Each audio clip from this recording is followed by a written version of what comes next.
Everyone. Good evening.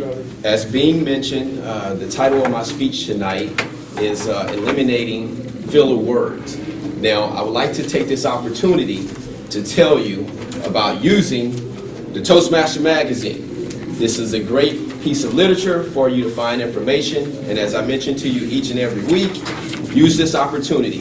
If we don't have a speaker, just take the time a little bit, find an article that may be of interest to you, highlight some points, and use it as a teaching tool.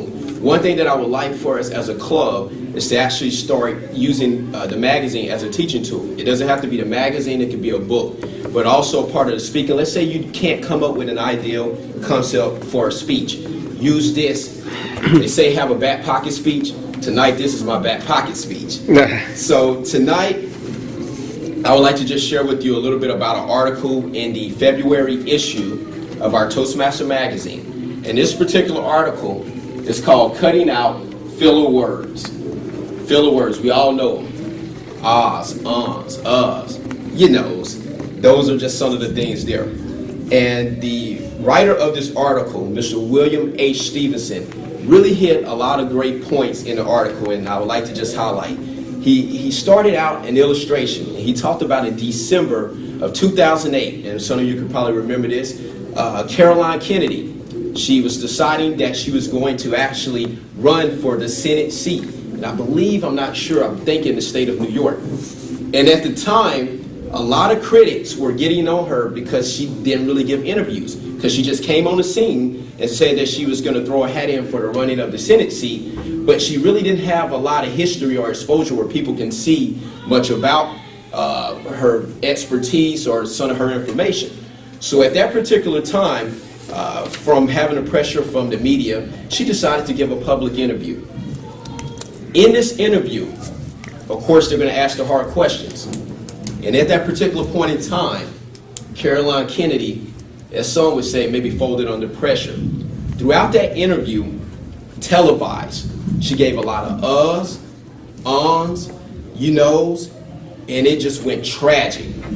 One person from the Wall Street Journal, Susan Ward, said that it was a media debacle. It was a total debacle. She said that it was so much excessive use of the words of us and it was almost irritating.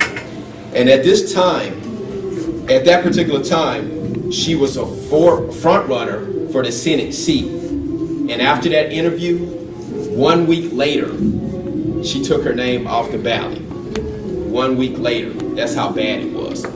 Someone actually said that they had counted maybe 27 ums and 38 you knows in that particular interview.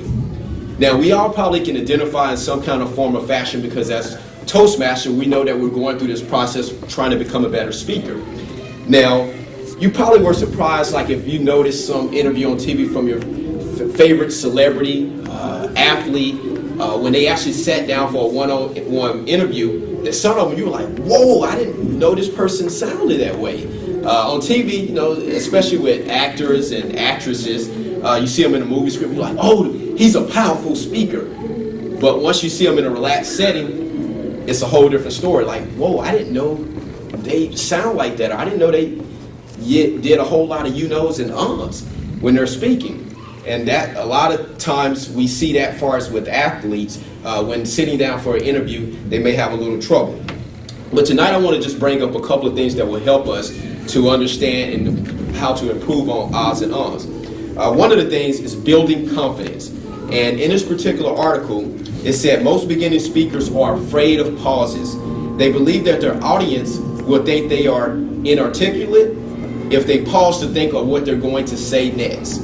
So they use filler words to avoid the silence. And I think we've been there one time or the other. And I just want to recall one of our former members, John McDonald, who mentioned a word, and I don't really know the backing of that word, but he said functional pauses. And that's something that always stuck with us, those who were there at the time. He said, don't be afraid to take a functional pause, because a lot of times when we speak, we want to just keep going. Like, oh, if I stop, they're going to think I'm in trouble, they're going to think I'm nervous, or I forgot what I was going to say, so you want to just keep saying words to buy time. Don't think of it that way.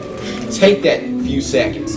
if it takes you 2 or 3 seconds to collect your thought, it's better to take that time and go to the next transition than it is to just keep rolling with a whole bunch of uhs and ums, and then have our grammarian and our counter really nail you on it. So think about a functional pause.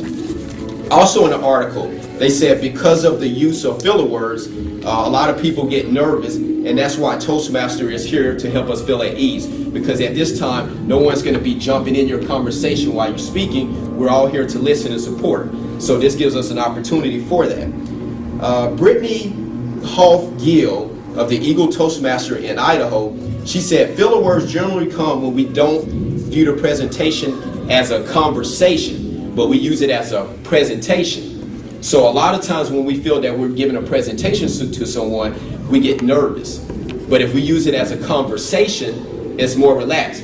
You probably notice, like, if you're conversating with someone, you tend to roll on and the conversation keeps rolling and you don't really think about what you're saying because it's a transition from one point to the next. But if you're giving a presentation, it's a whole different story. You're more like, oh, I gotta hit this point. Oh, I gotta hit this next point. And that takes you out. So feel more of a conversation, because the listeners will also know. One other thing I was gonna mention, the next transition is practice makes perfect. Many times in business meetings or public forums, unexpected questions will come up, kind of like our Toastmaster, what Alex mentioned tonight. It gives us a chance to really work on those impromptu situations of someone asking a question on a topic that you may not be aware of, or a topic you may be aware of, and being able to transition. So Toastmaster really helps us out with that, with our table topics, being able to practice that kind of information. One thing that hopefully we may be able to get into is, they said, about a tell me game. This is something that they do a week in advance. They make a list of 20 of the top questions of impromptu speeches, and they seal them in an envelope, and they just pick one out and they just go from there, and it's an impromptu speech from just whatever they chose out of that envelope. So that may be an ideal or a suggestion that we can work on as a club that will really help us to be able to do speeches impromptu. Bing is pretty good with that, so we'll take a little lessons from that. Last but not least, the helpers. The helpers come from our all-counter and grammarian, really helping us to learn from those mistakes. Don't be afraid of feedback, because it's not criticism, it's feedback. So the all-counter and grammarian job really helps us focus on that.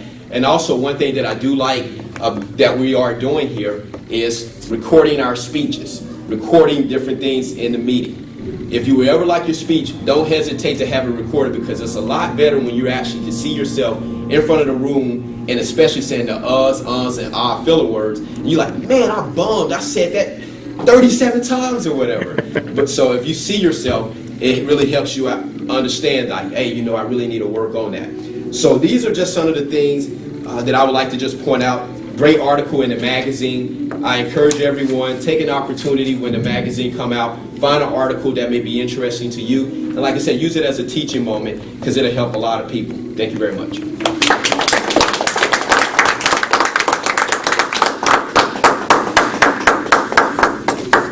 Thank you very much, Charlie. I remembered I watched the Miss Philippines last time. There is